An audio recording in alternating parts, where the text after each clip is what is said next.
Hello and welcome to legal scenario. आज के topic में हम जर्नैल सिंह वर्सेस लक्ष्मी नारायण गुप्ता के केस को डिस्कस करेंगे फॉर एग्जाम पर्पस। आपको बता दूं कि जो इंदिरा सानवी की जो केस डिस्कस की थी, केस की जजमेंट पास हुई थी, वो 9 बेंच जज से पास हुई थी और उसमें ये बोला गया था कि SCs and ST are by their nature inherently backward and they need not to be prove their backwardness. But Nagraj के केस में आपको बताया मैंने, जब 2005 में नागराज का केस आया तो नागराज केस 5 जज बेंच का था और उन्होंने हेल्ड किया कि for before providing for reservation government has to prove 3 thing. One is a backwardness, that they are backward, और वो SC ST के लिए भी प्रूव करना होगा, and second is that they are inadequate represented in the government services, and third efficiency of administration would not be affected by giving reservation। ये 3 चीज थी। तो जर्नैल सिंह की केस में जो प्रेजेंट केस है, इसमें नागराज के केस को चैलेंज किया, सेइंग क्योंकि नागराज का केस 5 जज का केस था, तो हाउ 5 जज bench can overrule the decision of 9 जज bench of Indira Sawhney when it is saying that for SC ST government has to prove the backwardness in quantifiable data। तो इशू यही था। तो सुप्रीम कोर्ट ने इस केस में बोला कि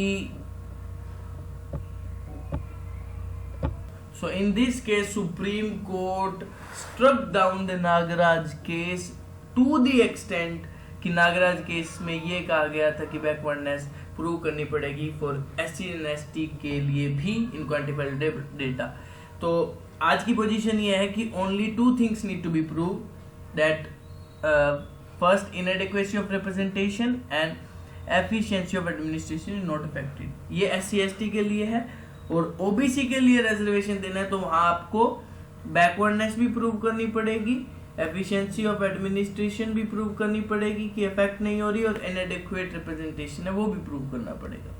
तो ये ओवररूल किया। Secondly and most importantly supreme court ने जर्नैल सिंह केस में एक नया कंसेप्ट इवॉल्व किया कि क्रीमी लेयर का कंसेप्ट है वो इनिशियल अपॉइंटमेंट्स पे तो SC ST पे नहीं अप्लाई होता, but for the purpose of promotion जो क्रीमी लेयर का कंसेप्ट है वो SC ST में अप्लाई होगा प्रमोशन के केस में।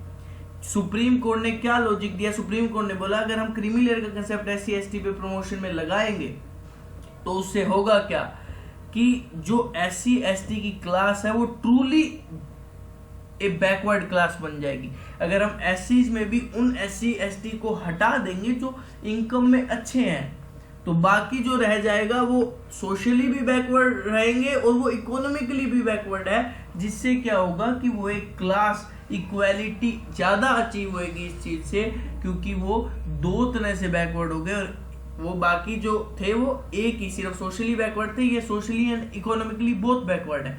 तो बोला इसलिए हम क्रीमी लेयर का अप्लाई करेंगे प्रमोशन के अंदर, सिंस क्योंकि जो SC ST इकोनॉमिकली बैकवर्ड हैं और साथ ही में सोशली बैकवर्डनेस है, वो ज्यादा बैकवर्ड हैं कंपेयर टू SC जो सिर्फ सोशली बैकवर्ड है, इकोनॉमिकली बैकवर्ड नहीं है।